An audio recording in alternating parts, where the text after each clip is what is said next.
So there's nothing as beautiful as listening to people's stories, especially the kind of stories that would inspire, that would motivate.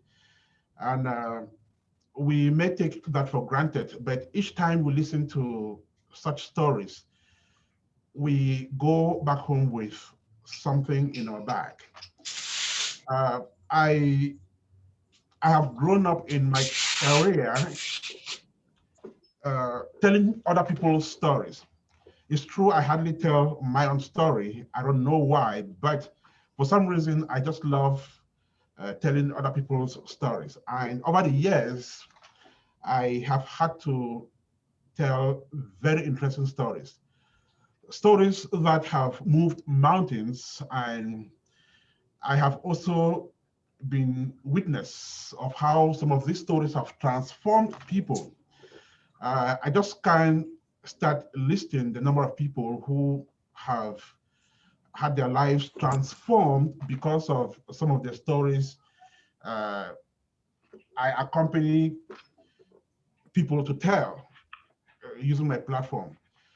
And so when I thought of this new platform, that is just what was at the back of my mind.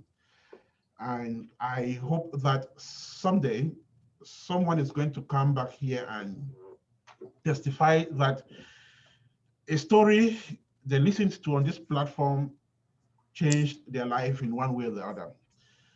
Well, we're looking forward to that, and hopefully, and with very strong conviction, it's going to happen. With that said, good morning, good afternoon, good evening, wherever you find yourself across the globe. Thank you once again for accepting to be part of this session. Thank you for taking off time to join us today. I know it's really difficult to find time to do this, especially given the fact that it falls on a weekday, working day, of course. But if you have taken that time to be part of it, it means that you hold this in very high esteem, and hopefully we are all going to benefit from it. So once again, thank you so much.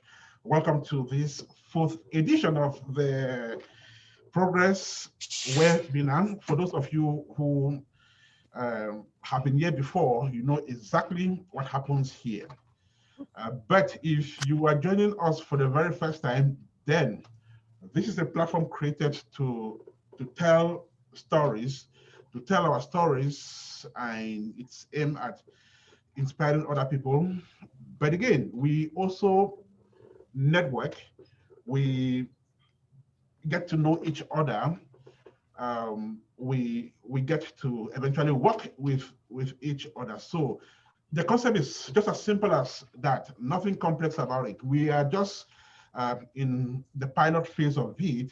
Hopefully there will be more changes coming up, and these changes will come from all of us.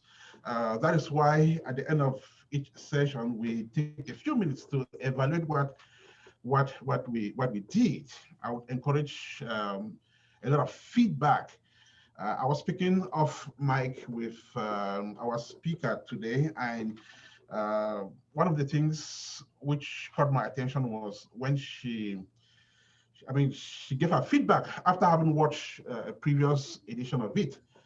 I was very happy with that, and that's just the kind of attitude we want on this platform.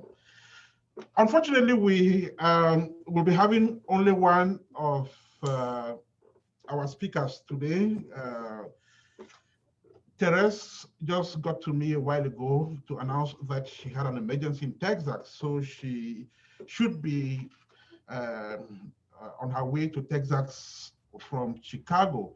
So unfortunately, we will not be having her today. Hopefully, she should be back in the next session. So today we will be having Sylvie. Sylvie is a financial expert par excellence. There is one of her titles which I find really exciting. CV is a debt eliminator. I don't know what that means, but as a layman in this domain, when somebody tells me she is a debt eliminator, I feel very comfortable, which means if I get to her, then my debts are eliminated. That is my own layman's perspective of this. But again, she's going to explain to us what that means. She and her husband run Beyond Financial Research. It's an organization that is aimed at educating people on financial issues.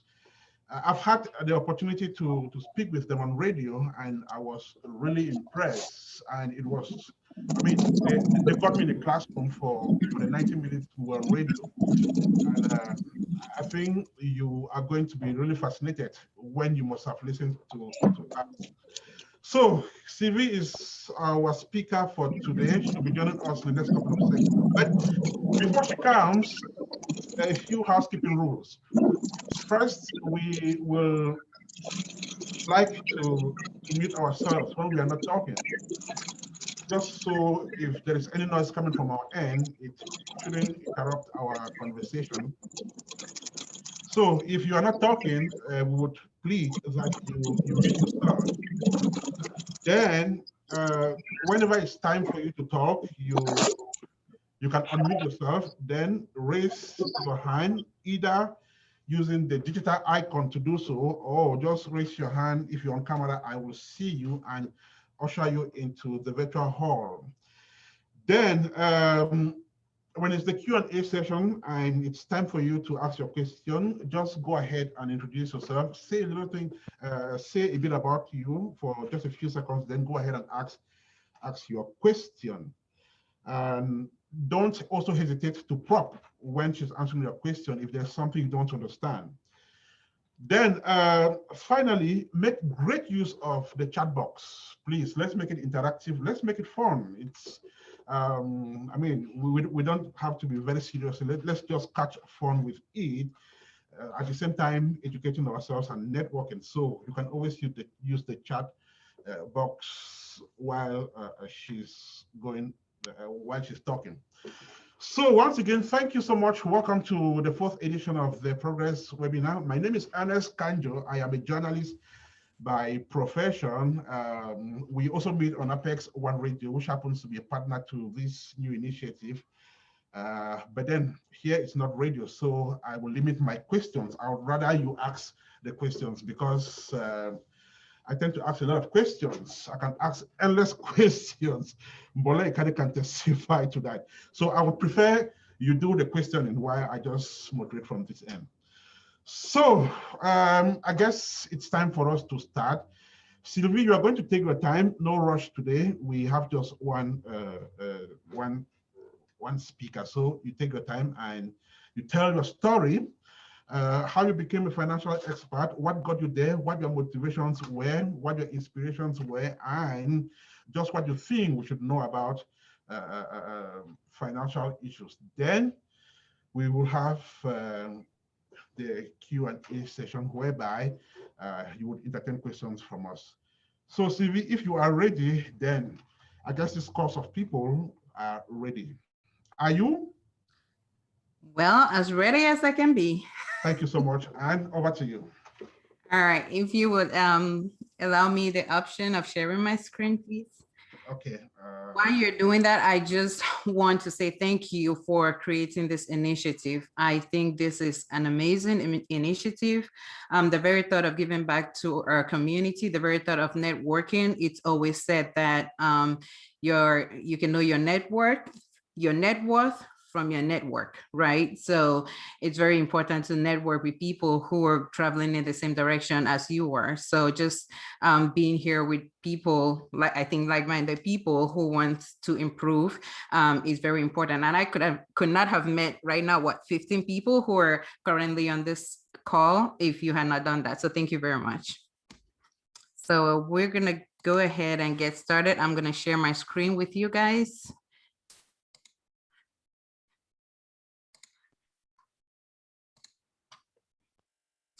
Right here. Can you all see that? Yes. Yes, we do. Okay. Yes. It's my screen is a little messy there. Just ignore that part. We're gonna get to the fun part, okay? So, in here. All right. So I want us to start off by typing in the chat box just what you would do if money was not a factor. So if you currently have debt, if you had no debt, right? What would you do? What would you buy? Where would you live? What are some of the things you would, enjoy doing? So let's think about that for a second and just type it in the chat box, if you will. All right. So the reason I asked that is because I want you to look around you right now. Almost everything around us, not almost everything around us, is either purchased with money or affected by money. So this pen I'm holding, I had to get it with money, right? My health, when your health, if you get sick, you need to health insurance. That is money. If you're hungry, right? They say when somebody is hungry, their mood is very bad. If you don't have money to buy food, what happens? You get hungry, right? Your relationships, they said the divorce due to financial problems is the second leading cause, of divorce, money. There we go, relationships. How many people have lent money to family members and never gotten it back? Or have been afraid to get money back to ask the money back from their brother, their cousins, right? It's because you don't want to sever the relationship. Or better still, how, for those of you, us who are Africans, I'm assuming most of us here are, the usual Njangi contributions and the societal contributions. How many times have you had to contribute, even though you do not believe that we should be contributing, right? So our emotions, a sense of well-being, just your food, you're paying your rents, and driving your car. So every aspect of our life is affected by money. So can we all agree that we need to talk about money? Yes? All right. Most certainly. Yes. Yes, certainly. So I am so glad that you're here with me, because money is not something that people like to talk about. It is, something private, like mental health. So I really want to applaud everybody for seeing, this flyer that, oh, we're going to talk about debt elimination. When I saw that, I was like, okay, that people might not want to show up, because automatically when people see that, might be a stigma that if you're showing up to that, presentation, why are you showing up? You have debt. And people don't like that level, right? So I want to give you a pat on the back for showing up here and listening to me talking about money, because like I've identified, money affects all aspects of our life. So you might not have debt, but just being here and listening to me talk about money is the first step, to financial freedom, and which is the ultimate goal. So I'm proud of you for doing that, right? So a little bit about what we're going to be talking about today. It's a money mindset. I'm going to incorporate my journey into why money mindset is important, how it shapes our financial future, and the benefits of resetting our financial mindset. So Mr. Ernest Kenjo has done a good job, great job of introducing me. I am Sylvie. What he left out was that I like eating ice cream and traveling. I am a go-getter, and I like to make financial education fun. So I'm the one to throw out funny case studies out there so we can think about it and apply it to our daily lives. And my inspiration for doing that is to see others win with money. Okay. Now, let's take a brief journey down our path of financial freedom. And this journey started in 2017. That is when we had our awakening. Have you ever been on a journey? And let me know in the comments if that has happened before to you. Like you are traveling a path and you are not aware you are on a certain journey until you have this aha moment or this awakening, like, wait a minute, I've been on this journey all my life. Why has it taken me so long to realize that I've been traveling this journey? So pretty much that's what happened to us, where I think it was the divine intervention, where in 2017, we were more than $300,000 in debt. And we had 2 kids at the time, and we had both graduated school.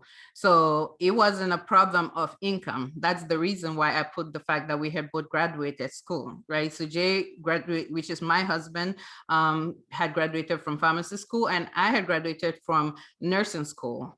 And so we were making some decent income, but we were broke as can be because we were more than $300,000 in debt. We were stressed out. Our marriage was in shambles because we could not have one decent conversation without tearing each other's eyeballs out, right? So we were in a financial mess. And it took us just that moment in 2017 to have that awakening. Now, when we sat down and we were thinking, where did we go wrong? We came to America. We've gone to school like we're supposed to. We take care of our family like we're supposed to. But now we're not able to take care of our kids. And the very thing that's important to us, our marriage, we can't even keep it together. That right there was what, had us thinking a lot about, wait a minute, where are your priorities? What matters to you? What are you doing? So when we had that moment to sit down and think, that's when our reset happened. And with that reset, what we were able to do was start setting boundaries, all kinds of boundaries, financial boundaries, boundaries with our friends, physical boundaries, boundaries with each other. And then we started prioritizing our marriage. We became financially educated. So we realized that we had gone to school, we had all those degrees, but we had no idea how to manage our money. So we had to learn how to manage our money. And that led to us becoming debt-free eventually, paying off all our debt that we owed. So when we did that, we started wondering, or as we were on that journey, we started wondering, we've been in the US for 16 plus years. How come we had missed out this information? Why was nobody, screaming out this information at us? Where had it been? And why had we done all the stuff we had done, right? So we set out on a path to just shout out this information to everybody, like, hello, you got to listen to us. And we literally became a nuisance to our friends and anybody who would listen, all right? But the truth about the matter is, just because you're on a journey doesn't mean the people around you are on that journey. And so you cannot be shoving your information down their throats and expecting them to receive it, because they are not at the same point that you are. Okay. So it took us a minute to, assimilate that. And so we formed Beyond Financial Reset. And our goal was, let's empower others to eliminate debt and build wealth so that they can live the lives that they want. And by doing that, our hope was, there are people out there who are seeking out this information. There are people out there who actually want to eliminate their debt, who want to build wealth. So those people, we're going to give them access to the financial information that we've been privy to that has helped us eliminate our debt, right? So we do not want others to take 16 years to figure out this information, because, there's a shorter way to go about it. That's basically how Beyond Financial Reset was born, out of wanting others to have access to the financial information that we did not have and that we wish we had, so that we could have been able to, take better care of our kids, better care in terms of providing for our kids, take better care of our families, and just take better care of each other and be there for each other and not work our butts off and not realize where the money is going to, right? So how many of you have like worked and at the end of the day, your paycheck comes and you don't understand where it's going to? Like, let me know in the comments if you're willing to share that. How many of you have experienced that? Because that was us for a long time. It's like, okay, we're making all this money, but we don't know where it's going to. Okay. So at Beyond Financial Reset, what do we do? After we'd gone around in circles and pretty much annoyed everybody, we're like, okay, we need to come up with a plan for and a structure of how we need to get this information out to people. And that's how we decided that we're gonna educate people, give financial education to people. So I went out and got my certified financial educator instructor. That's a long name. Certified financial educator instructor. Wow. Okay. Certification. And then we coach people as well. And then we formed a Facebook group, and we have a Facebook page where we post information as well for people. So that's pretty much what we do at Beyond Financial Reset, where it's very, very, very heavily based on financial education, because we believe that with the wrong financial education, it's going to cost you a lot more money than you can ever imagine. So our focus is more on financial education. Now, why is financial reset important? Financial reset is important because, first of all, it gives you the financial freedom to live the life you want, and to create the lifestyle the life that suits your lifestyle, and to retire when you want. So the question I asked about, if money was not an issue, what would you do? So think about, if you did not have to worry about money, would you be at the job that you're currently doing? Is there something else you would rather be doing?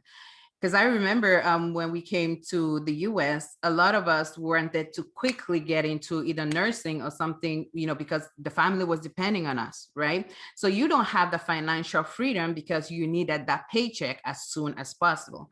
But what if you didn't? Would you make different decisions?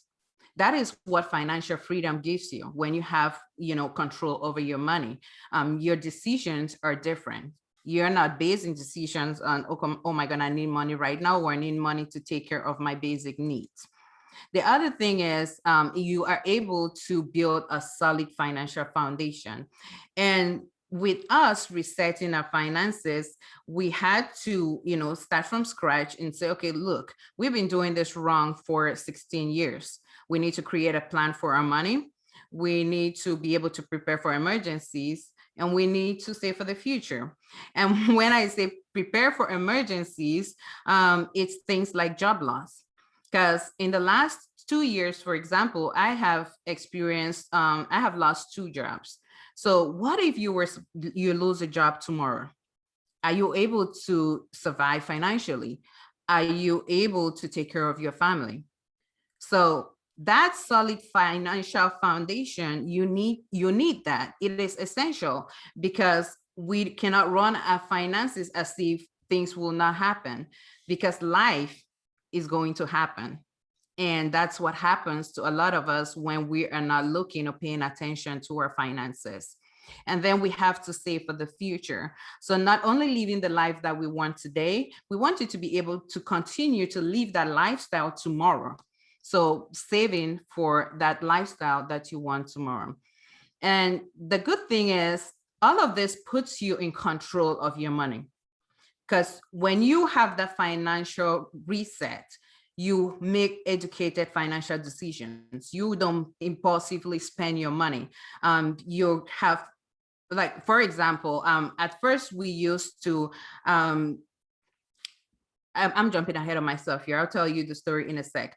But, when I mean by impulsive spending, I'm going to liken it to like going to the African store, because I am still struggling with that.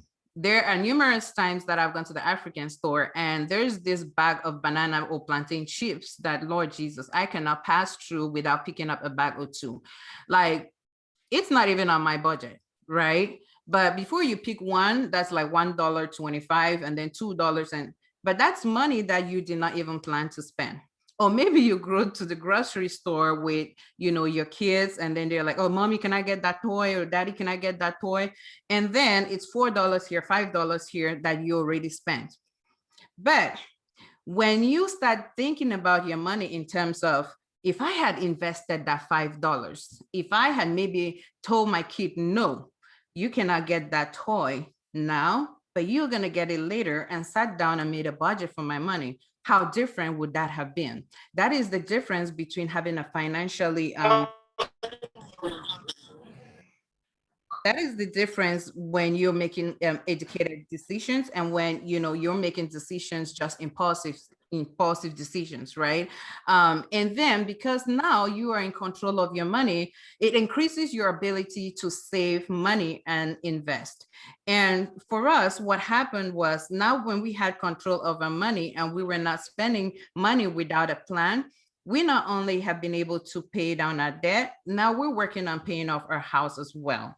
And all of those things could not have happened if we had kept on the path that we did. Now, mind you, all of this happened, or all of this is happening in less than 4 years. But we've been in the US for 6 years and we were struggling financially. And it's not that we weren't making money. So what changed? What do you think changed? Let somebody type it in the comments for me. All right. So how can you transform your mindset? There are 3 easy tips to transforming your mindset. The first thing is, you have to acknowledge your financial mistakes and recognize that there is room to grow. Because if you look at yourself and say, you know what, I'm good. And that's why I commended all of you for coming here today and listening to me talk. And because money is something that is so personal, and in our community, a lot of us shy away from it. Even within our relationships, we don't talk about money. You manage your money, I manage my money. We don't talk about it. It's something that is so personal. Why? Because I don't want to look in the mirror and look at my flaws. There's nobody who wants to look in the mirror and do that, right? I'm sure you all can testify to that. But in order to improve, sometimes we need to be able to clean out the dirt. And that is what reset is acknowledging that, you know what, this area is not good. Even when builders, I'm going to say this, like when you try to build out, you want a new property, don't you break down the old one? It's like, come on, let's clean it out, right? So you need to look at yourself and say, okay, wait a minute, what am I doing that is not right, that I need to clean out, so I can make room for the new and the great, for improvement, for the improved me to flourish. And here in this picture, you're going to see this nice, beautiful car that was presented to me by my husband when I gave birth, right? We call it the push gift. You know how that goes. It's a brand new Infiniti, worth $62,000 or $65,000. I don't remember that ridiculous amount of money. That still pisses me off thinking about it. But it's a brand new car, and 7 years ago. And can anybody guess how much that car is worth today? Just a wild guess. Like, type it in the comments. Anyway, while you're doing that, that car is worth less than, 15,000 today. So thinking about it, yes, it was a nice gesture, but for me giving birth and him feeling like, okay, you got the car, but in 7 years, that's depreciation of almost $40,000. Isn't that money that this child would have gone to college with? So that's the reset where we had to look at ourselves and be like, damn, we made some foolish mistakes here. And you cannot do that if you don't look at the mirror. All right. And then forgive yourself, because sometimes it still hurts looking at looking back at your mistakes. The next tip is to identify what motivates you. Why do I want to get better? Because if you don't have or need to get better, you're not going to get better. If the need for change doesn't, exceed the current situation, there is no reason for you to change. So you need to identify why you want to get better. What is your motivation to be financially debt-free, to build wealth, or to stop using that credit card? What is your motivation to not buy that dress that is $600 and pick up that dress that is $100? What is your motivation to take lunch to work, or instead of going to eat, at the cafeteria at work? What is your motivation to not eat out with your friends today, and go home to your family? What is your motivation to tell your girlfriends or your boyfriends, like, no, I can't do this every weekend. I have to go home to my family, or I have to sit this one out, or have to pick up an extra shift. What is going to motivate you to make those changes? You need to identify that, because if you don't, guess what? You're going to keep doing the same thing over and over, because that is what's comfortable to you, and there's nothing else that's inspiring you to make those changes. For us, it was our kids. And so what I did was, I'm a big believer in vision boards, and my husband's like, if I have any more vision boards, then we're just gonna have a vision board house. I don't know where you put stuff that you want to see, but if you like vision boards or post-its, or things where you can, where any place where you frequently visit, I would suggest that you take like that picture of what motivates you. Maybe you want your dream house. Maybe you want that dream car. Maybe you want to be able to take care of your parents when they age. Maybe you just want to be able to retire and not have to deal with that annoying boss, right? Whatever it is. And just take that and put it on a mirror somewhere and pin it somewhere. And, so that you can visually remind yourself, like, okay, I have to do this, because there are days that you are going to not feel like working on your financial goals. And so when you wake up, you're going to wake up and say, okay, wait a minute, that's the reason why I need to wake up and go do what I need to do. That's the reason why I need to pick up that extra shift. That's the reason why I need to not eat, the good meat today, and I can eat pork because it's cheaper. So those visual reminders, you need them everywhere, so that for those days where you're not feeling as motivated, they're gonna give you that little jolt to keep up, to get up and go. All right. And then the third tip is to believe in yourself. Believe that you can do it. If you do not believe, then nothing is gonna happen. That is like putting the key in the what do you call it, the starter of the car. That it's your belief, because nobody, no matter how much I talk to you, no matter what any motivational speaker or says to you, no matter what your banker says to you, no matter what any investment professional says to you, no matter what, if you do not believe that you can change your behavior, that you can make your life financially better, that you can give your kids a better life, that your kids deserve a better school, that your marriage can be better if you eliminate your financial problems, that you can pay off that house, that you can pay off that car, that that credit card can be done with, guess what? You are not going to do anything about it. And when you believe, you need to take that belief, regardless of what anybody says, you need to hold on to that belief and make a plan to make sure that your goals come to fruition. Because knowledge without action, all of this, what I'm saying, if you do not put action steps in place, it's not worth it. All right. So you need to commit to taking action. First, you need to believe, commit to taking action, and then take action. All right. So that's the way you're going to see your finances get better, because it's not by doing extraordinary things. It's not by going out there and, I see a lot of people saying, oh, Mark Zuckerberg did this, and, Jeff Bezos did. Like, it's all great. They have done that, but you don't have to do anything extraordinary to get, extraordinary results. Warren Buffett himself, which is somebody amazing, has said it. You just need to do like simple steps and be consistent with them. I use our journey as proof that anything can happen to anybody, because when we were paying down our debt, there were days when it was like, we sat down and it was like just our faith that we could get rid of this loan. We sat down and we looked at a $73,000 loan, and we said, in 6 months, we're going to get rid of this loan. Believe you me, we worked our butts off. But then money started dropping from places that we had no idea that were coming from. So I strongly believe that if you're a praying person, just your belief and your spirituality, like God is going to position you in places when you're moving in the direction that he needs you to move in. He places people and, and things in your direction that are going to set you up for financial success like you have never imagined.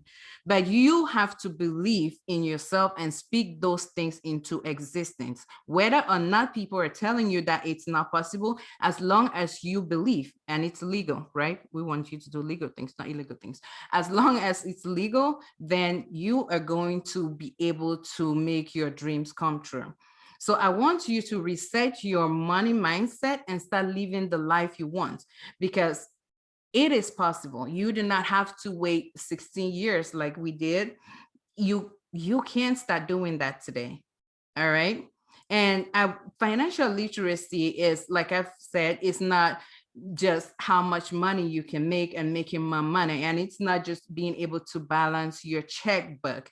It is more, it is being able to understand how your money works, what comes in, what goes out. It is being able to save your money. And knowing what you do not know. You need to know what you do not know and know who to go to for help, because the wrong financial information can set you back for years and years and years. All right. So thank you for listening to me. If you want to follow us, we are on Beyond Financial Reset. We're on Facebook and Instagram and occasionally on YouTube. Yeah. But our website is beyondfinancialreset.com, so you can check us out there. We usually post financial tips and tools, again, to help you live your best life, or if you need any of our services, that's where you're going to find us. All right. So thank you so very much for listening to me. I am so proud of you for, sticking this right to the end, and I will take any questions if you have some, and that's it. Thank you so much, Sylvie. Wrong financial decisions can take you years back. And if you are ready to make changes in your financial life, also go ahead to believe that these changes are possible. And once you believe that they are possible, set to action. It all comes with action. Knowledge without action will not materialize. Sylvie, I want to thank you so much for that brilliant presentation and inspiring story to have paid off $73,000 in 6 months. It's a miracle. And I guess when the questions start coming, you are still going to maybe tell us exactly how this occurred. I understand you said at some point money just started coming from everywhere. So it's time for questions, and maybe I should go first if there is no hand indicating that they want to ask a question. So any questions? Right, so the hands are there. Right. I'll begin with Solange. So Solange, over to you. Thank you very much, sir. And thank you so much, Sylvie, for that amazing presentation. I mean, it was so inspiring. I was taking down notes, like, I'm so grateful. Thank you for sharing that very, very important information with us, because I don't know who doesn't need money, who doesn't need financial education, because we're not taught these things. These things are not taught in our society. And so that's the reason why 97% of the people work for 3%. So I think that is so necessary for this types. We should have more of these types of sessions to talk about how to manage our money. And because I've always been that person, I'll always have a job, but I'm always broke. Like always have a job. Sometimes I'll have two jobs, but I'm always broke. And I'm so grateful you spoke about the change of mindset because that's something I started doing last year. I started shifting my mindset of what I think about money and my expenses and my spending habits. I started taking an in-depth look into it, and I started listening to equally other financial educators. And my question, which I really wanted to ask you, is how to change your mindset. Even though you already talked about that, how to change your mindset. But I think I would really like love more information about that because I think mindset is just key. They say poverty is a mindset. I believe prosperity is equally a mindset. So you already mentioned how to change our mindset, but I wish I could get a little bit more, information on how to really change that mindset because that's what really your mindset is your life state. That's what it's all about your life, your mindset. So Yes. I'd like a little bit more information on that. So Solange, thank you for that question and congratulations on being on this on your financial journey. Thank you so much. So the mindset, it's gonna be hard. I tell people who come for coaching, I was like, are you ready? And so because it's not easy. Anything you think it's gonna be quick win, like you're in the wrong, it doesn't last. This is not the place for you. So you are very right with yes, the mindset and wanting to change it because we want to change it, but we want it to stay. We don't want it to change and then switch back. So one key aspect is finding an accountability partner. So I don't know if you're married and your husband is on the same journey with you, but you can hold each other accountable for your financial purchases, for example. So I would give an example for us. Like when we were on our journey and we set a limit of say $300, you cannot spend $300 without checking on each other first. So even though we know we're on this journey, we're aware that you have challenges around you, right? So by us saying, okay, I'm going to check in with you. And when I check in with you, you're going to be non-judgmental. You're not going to be angry at me. So you and your accountability partner, that's going to be a trusted friend. It can be somebody who, understands it should be somebody who understands your financial journey and supports your journey. So that when they say, you know what, Solange, I saw you at the mall today, child. What were you doing at the mall? Didn't you say? You're not going to be like, huh? Why you check my, you're going to be like, okay, she's coming from a place of love. All right. So that really helped us as well. And then surrounding yourself, basically with the right people. Thank you so much for that response. Thank you. I really believe in everything you said. You talk about belief, you talk about, willingness to the commitment to take action and then taking action. It's one of the things I started taking action towards was holding myself accountable to spend less money. I started cutting back on my spending. I started saving more money because when I was working, I would spend all of the money and save nothing, which was just a horrible mindset because I knew the next paycheck is coming. So I would make it up. But I've lost jobs so many times that put me in a real deep hole. And I was like, you know what, I need to change something. And I started saving more money in the pandemic. I started saving little by little. And I saved more money being home instead more than when I was working. So I so much believe in what you said. I just thank you so much. I was taking notes and I'm going to go over those notes and I'm going to keep putting it into practice and I'm going to find an accountability partner as well. Thank you so much. Thank you so much, Solange. You can always come back if some other question pops up. So changing your financial mindset, it's not going to be easy, but it is doable. It just takes commitment and the readiness to do so. Mbole Kane has a question. Mbole, over to you. Yeah, thank you very much. Thanks for that information. It was really, really helpful. I just have a quick question. So given that you're from Cameroon, so obviously a lot of your, a lot of the advice and I guess services you offer are not only limited to Cameroonians and Africans, but everyone as a whole. What would you tell a Cameroonian who doesn't know where to begin? Like if they come and they're like, look, I came to America, I have the American dream like everybody else, finished school, started working, have debts. What would be the first area that you will sort of tell people to look into for somebody who wants to start their financial journey? Because it gets very overwhelming, and financial independence is very broad. There's so many different areas in it. So if I came to you today and I say, look, I was listening to your presentation, I have a lot of debt, I have student debt, I have car debt, I have this debt, what can I do to just get started, assuming that I already have the mindset to begin? Thank you. All right, well, thank you so much for the question. And I do follow you on social media. You're doing amazing. Oh, thank you. So thank you for the question. So the very first thing is we need a plan. In order to know where we're going, we need to identify where we are. And so then I create action steps for where we need to go. So basically our plan is like, okay, our guiding compass. So we're gonna sit down. You wanna get rid of your car? Great, let's write it down. When do you wanna get rid of the car? How are you gonna get rid of the car? Do you wanna get rid of the credit or your credit card? Yes, okay. How are you gonna get rid of the credit card? What steps are you gonna take? You know, so we need a plan. The very first thing with everybody is a personalized action plan. That's the starting point.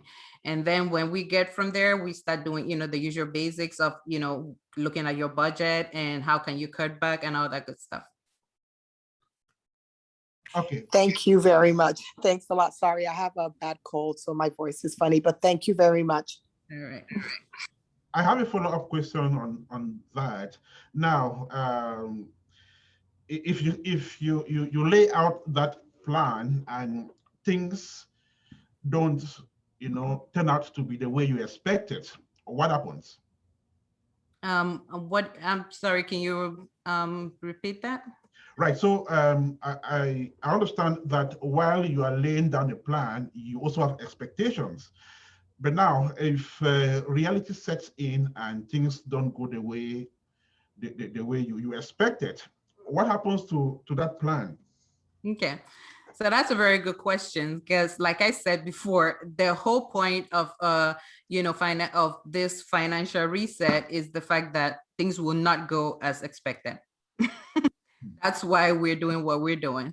So just the mere fact that you're expecting things will go as expected, that financially, then there's a problem, right?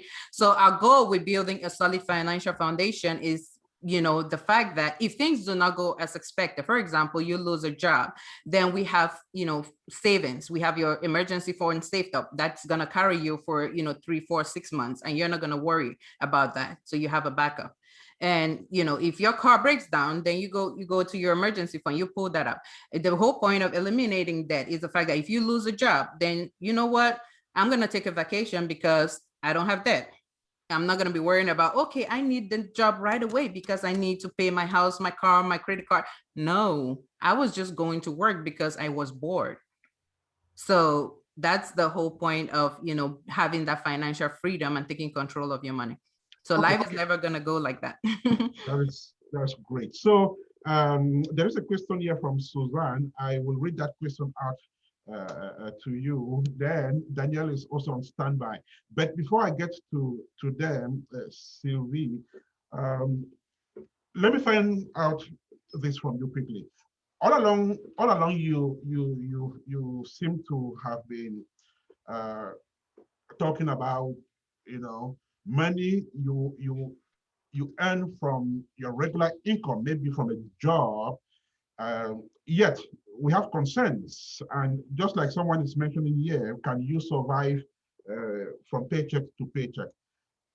Do you consider business? Do you consider creating your own job so you can pay yourself in this financial journey? So the goal is on this financial journey, right? We have the program we offer, it's like 3 stages of it. So the eventual goal is, yes, you need to create a business so you can pay yourself, because we want people to take a vacation to Cabos and receive income, right? So that's creating a business is great. You need to know how to create a business. You need to know whether you're financially in a position to create a business. And what do I mean by that? Say, for example, I am struggling to pay my bills right now, right? And then my friend comes to me with this great business idea, right? And so, and tells me, okay, you know what, they need $10,000. I go ahead and borrow $10,000 from, my credit card to get into this business. And then the business crumbles, right? Now, the thing I forgot to do, because I didn't have the financial education, is that I forgot to assess that a business is an investment. So are you in the investment stage of your financial plan? So by that, you need to be able to assess, I need to invest money that if I lose, it's not going to affect me financially. I can still be able to feed my family. So that $10,000, you borrowed it from, say, a credit card.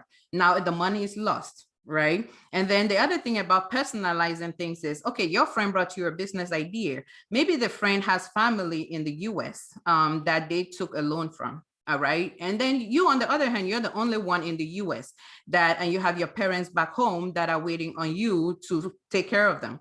And now you want to start a business. So you need immediate money. They don't. They're the last child in their family. So you see how personalized the situation is.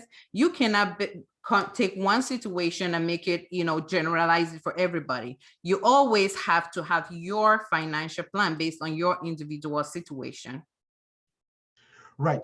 Daniel, I'm going to get to you in just 1 second. But before that, Suzanne wants to know if one can actually save money when they live from paycheck to paycheck. It's good to save, but then when that money isn't just enough to handle your needs, how do you go ahead and save? So there are two ways we can save money, right? You can save money by either making more money or cutting back your expenses. So you're living paycheck to paycheck. Is there a way to make more money? Can you get another job? There are a lot of work from home opportunities. Are you spending more? So that's just, it's the simple, I'm oversimplifying it. Let me put it that way, right? But that's just, you either make more or you either, cut back your expenses. But it's possible. So it's possible to save money. You can either make more money or you cut down on your expenses. Danielle, are you there?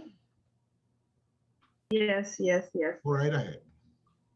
Okay, thank you very much, Sylvie. It was a brilliant presentation. I actually learned a lot about mindset and money. But I definitely have a concern. I've read so many books about financial freedom so far. And one of the most remarkable books that I've read so far and that I found so interesting and that has been helping millions of people around the world is the book of Robert Kiyosaki in his book, Rich Dad, Poor Dad, where he says, in fact, his book has challenged and changed so many people around the world, so many lives around the world, with a perspective that often contradict the conventional wisdom that we all know about finances. And the main reason people, and in his book, it's more of like people struggle basically because they spend so many years in school, but they actually learn not great things about money. So the result is that people end up their life learning how to work for money and never learning how to let money work for them. Mm-hmm. And yeah, he specified on so many things, and he really explored the myth of you need to earn high income to become very rich. He also spoke about us that we need to teach our children and not only rely on what is being taught in school, because most of the time in school they don't teach our kids on financial literacy. And he also talked about defining all your assets and your liabilities.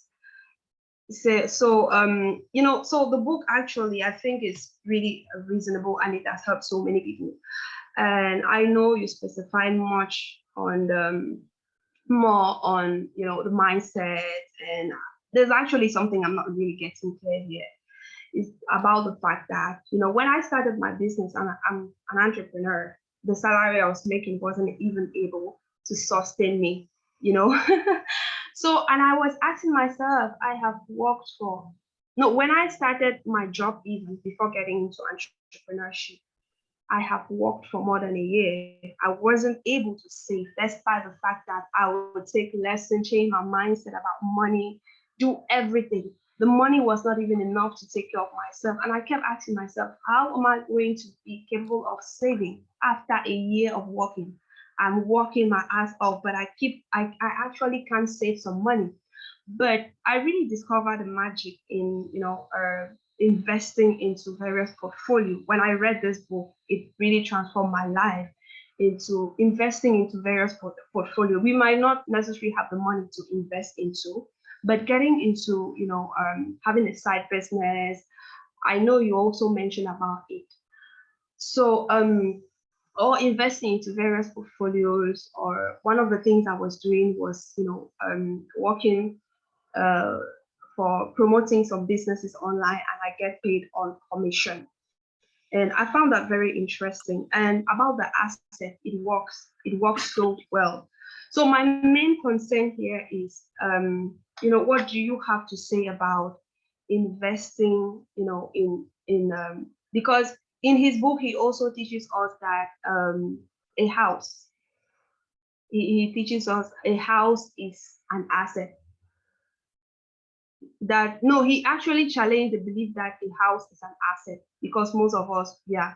And you did mention about your car that you spend so money, your husband spent so money on, that actually was not producing anything. So yeah, that goes in line with it. So what do you have to say about uh letting people, you know, what do you have to say about uh learning about how to make money work for them rather than depending on your salary? So in your program, also adding up to that, in your program, do you teach people on how they could make money work for them instead of working for money all their life? Yeah, so yeah, that would just be all for now. All right, Danielle, thank you so much for those questions. I am going to try to download that really quick. I love the book, Rich Dad Poor Dad. That is something, I did read the book. I encourage people to actually read. A lot of millionaires read a lot. So that's something we all need to do. So I'm impressed that you read. So please continue to do that. Okay. The other thing about, I'll start with the income. Oh, sorry. So Mm-hmm. as far as the income, yes, your income is your greatest wealth building tool. So that's why you have, you know, with the debt elimination, you want to have as much of your income so you can be able to invest your income, right? But if that income is locked in debt, then you don't have that income to invest. And so the reason why, you know, we choose the path of having people to pay down their debt is because when you set out on a path of, you know, starting a business and investing in real estate, for example, you're relying on people, you're relying on your landlord paying the house, on your tenant paying the house for you to generate income. You're relying on, you know, people buying your products for you to generate money. But when you're paying down your debt, when we paid down, you know, our debt, we got back our income. It was on us. We didn't have to rely on anybody else. So you can, when you make the change, you can get back your money instead of relying on anybody else. So that's, first of all, the most important thing about debt elimination, that, you know, we say do that at the beginning instead of starting with investing. So it takes you a longer time to, you know, to get to where you need to get to. Now, as far as investing, definitely we want people to invest. Pay yourself first. That is definitely the goal here. And we do teach people how to invest. We also have side hustles. We're paying off our house, like I said, because, you know, we We are using our house, part of our house, to do an Airbnb, which we're going to bring out a course soon to teach people. It generates us income. It actually helps pay off our mortgage, right? That is the side hustle that we do. So it pays off our business, pays off our mortgage. But in all honesty, and that's an Airbnb business we do on the side, right? So, and in all honesty, as a business owner, you do not make money in the first, 4 to 5 years. You do not make any money as a business person. So if you need money right away, you do not go start a business. You go get a job. But a lot of people, when they try to sell their business idea, they tell people, oh, come and start businesses. But, it's atypical. I'm not saying it's not possible. It's atypical for people to start businesses and start making money off the bat. Mm-hmm. And the other thing is, you said you started off, you tried everything possible. Now, my question to you is, I haven't spoken to you one-on-one to be able to assess the situation. And when I said that, the program we offer, I usually ask people, how ready are you? And I lay it down for you. When we go out to make money, especially we go for the shiny objects. We want the quick wins. We want the easier fix. I would take, for example, like for us, right? We downsized initially from a 6-bedroom to a 2-bedroom. So we were paying $2,600 for a house to $1,000. We moved states. That saved us right there. How many thousands? So if you are saying, okay, I've done everything I can, but you're staying in the same comfort level, I'm going to be asking you the questions. How badly do you want to fix your finances? So those are the things that, I cannot assess because I do not have your financial file in front of me. But it goes down to, what is your motivation? How bad do you want to make those changes? What sacrifices are you going to make? And the end goal, again, is to invest. We do have people, make people invest. We do invest a lot. And so, but yes, you need that financial foundation. You don't want your house to crumble if something happens. Yes, I just learned something today that if you want to make money right now, business wouldn't be that option. Go get a job first because you need that money. The very first 4 to 5 years of any business is not the best in terms of money making. Well, I guess that's true because I'm also experiencing that. I've been running something. I don't know if it's a business or passion. I really cannot describe it, but it has not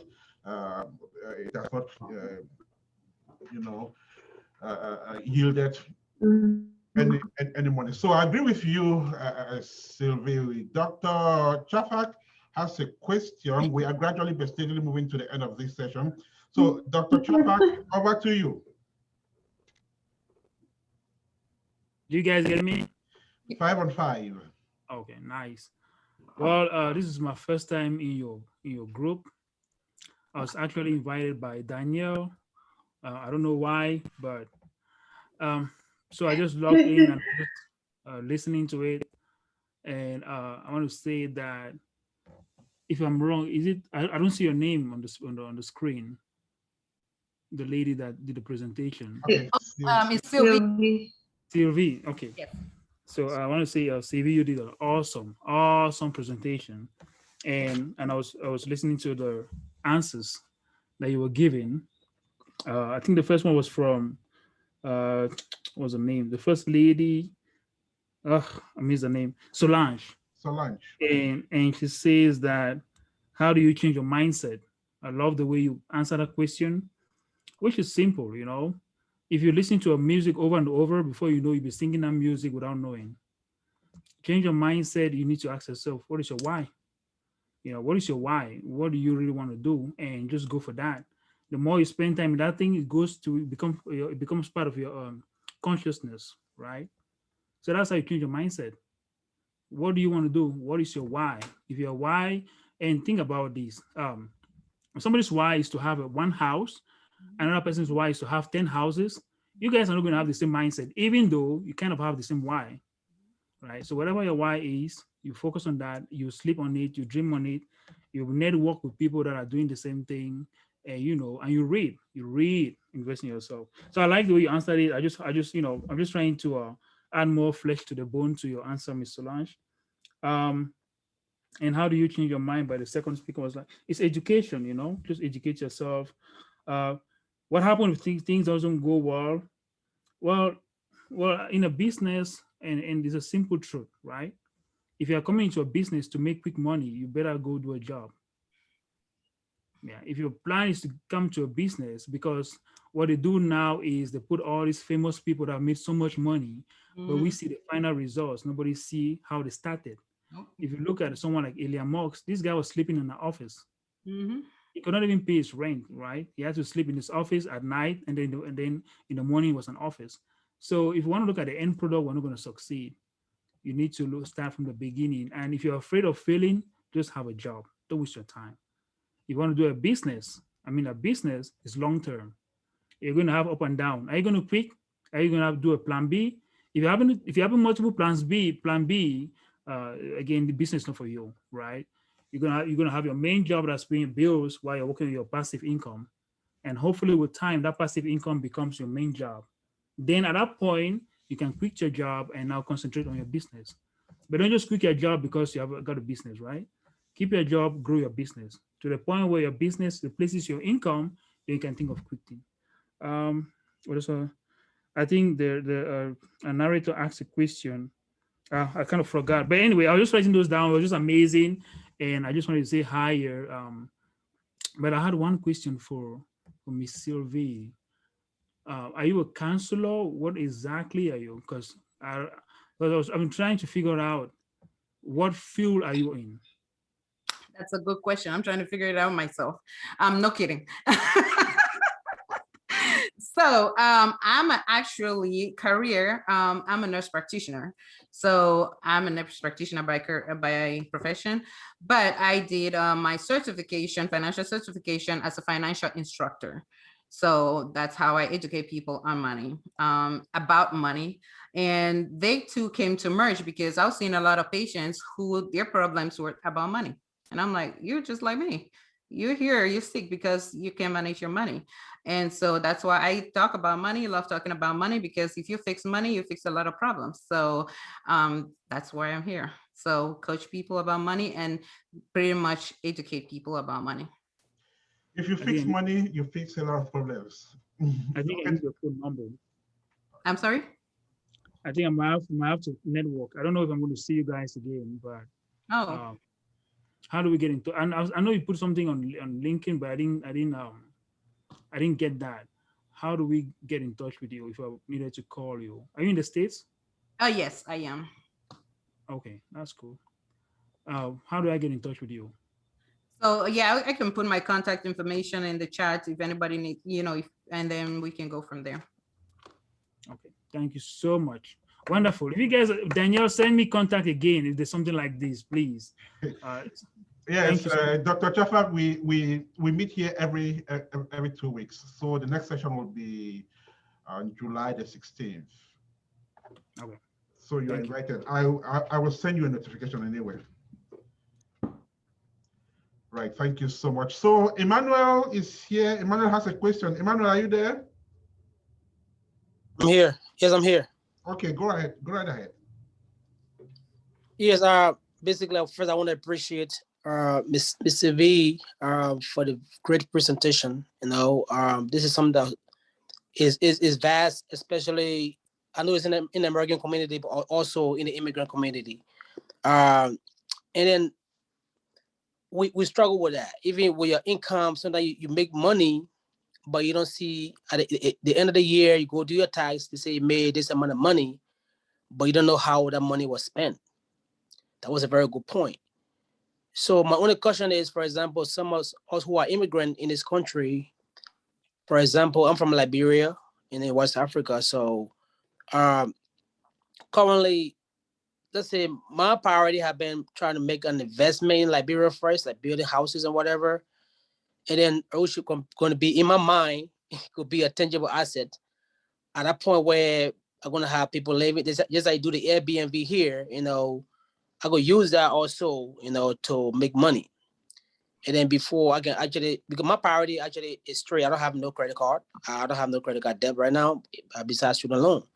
But then how can I structurally get myself involved in investment, which is now the hottest, topic now among every community, because everybody now investment is now has now become one of the a hot topic, in a lot of different communities. Even if you make money, like you said, if you make a good investment, I have been told by other people, some friends, that you can be on vacation, you still make money. So how can you really structure yourself in putting, or what kind of investment can you do? Because I have heard about a CD account with a bank, community bank, whatever. And then how can you start doing that process? How can you start that process? Okay. So I saw that Dr. Chafak wrote that you invest in yourself first. And so that's a good thing, because like you stated, you already invested in yourself by making sure that you got rid of your debt. So I think that's phenomenal. Now, as far as investing, like again, it comes down to that mindset.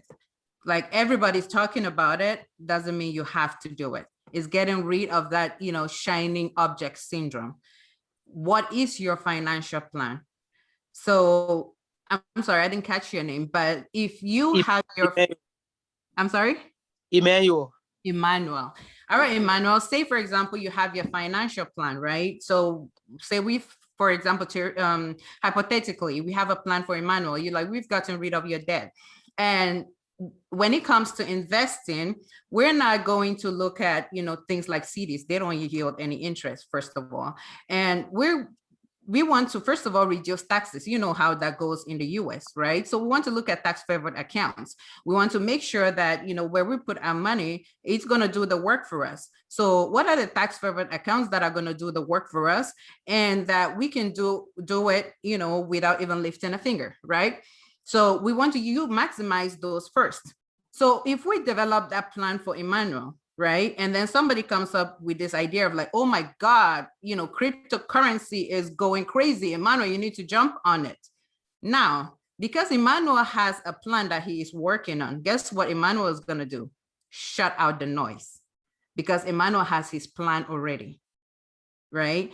So when you are busy chasing those quick wins, you end up easily losing money, because investing should be for the long term. You put your money in there and you just let it ride the wave. It goes up, it's gonna come down. It goes up, and then you make the money. But when you're busy, like, okay, this is this product, I have to go after it. There's this product, I have to go after it. There's this product, I have to go after it. That's when it's hard for you to, make any money, right? So first of all, develop your financial plan. And when you have your financial plan, don't make emotional decisions. Somebody tells you, they have the best investment.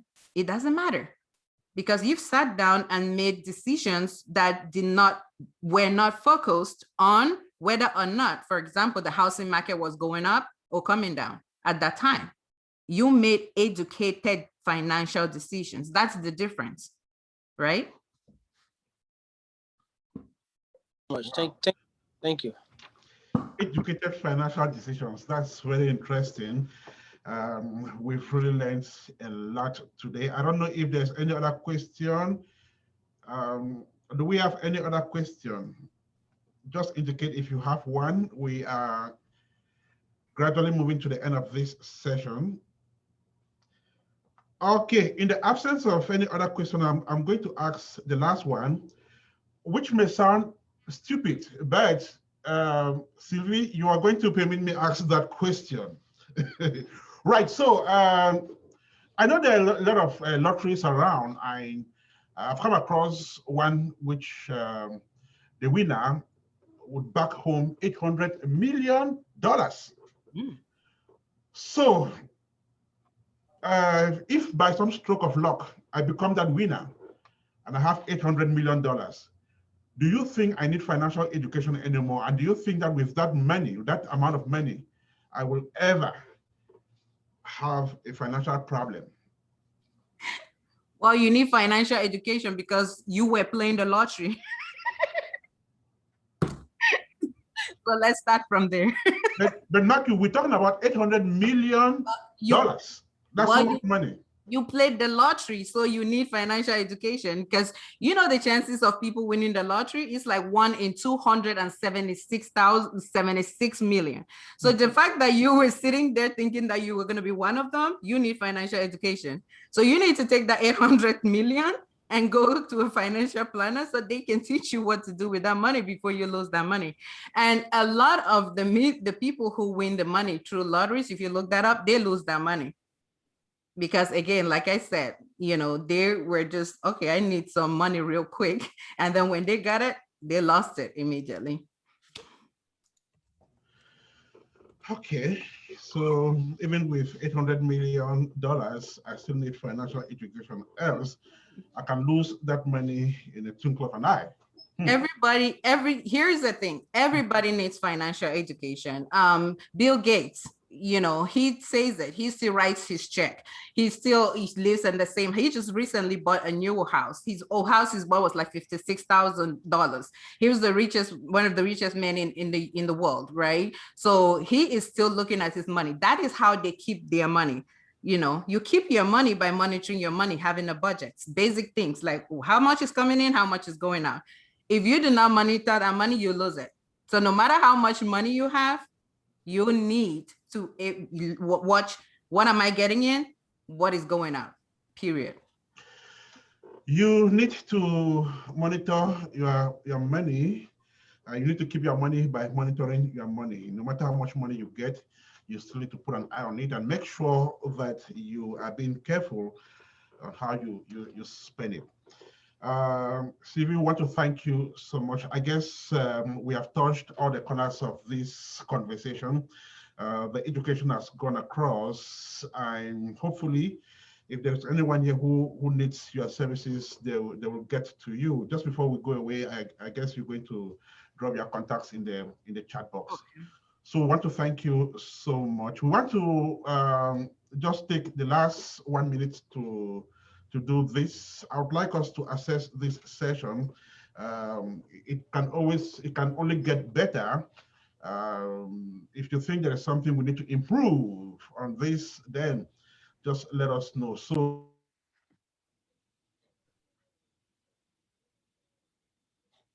oh, sorry, I was muted. It's okay. Okay, so I was saying that we are going to run off in the next 1 minute, but we will need to assess what we did. It can only get better. So what were our ups and what were our downs? Is there anything we should do to improve this this session?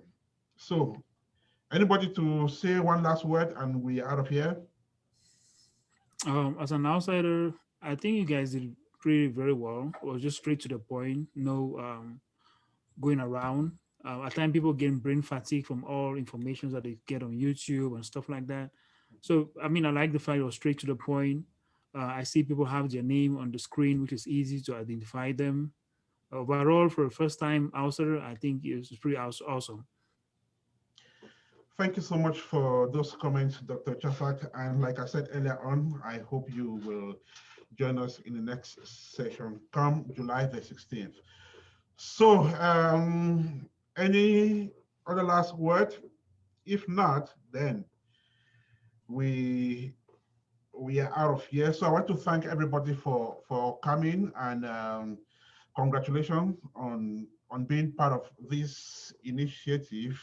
And like I said, we are still building it, and hopefully we will get to somewhere.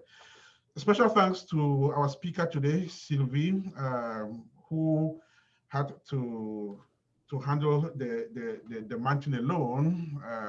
Her co-speaker, unfortunately, was unavoidably absent. So Sylvie, we want to thank you so much, and do extend our greetings to your husband, and thanks for all of what you do to the community. So we are back again here in 2 weeks to tell more stories, and hopefully this session has helped us, and we just want to thank ourselves for making it happen. All right. So at this point, we are saying bye to everybody and wishing all of you a wonderful weekend. So thank you so much and bye. Wonderful food. All right, bye. Thank you, Sylvie. Hi, Thank you, thank you everyone. all. Everyone. Bye. Thank you to those in Cameroon for staying up. I know.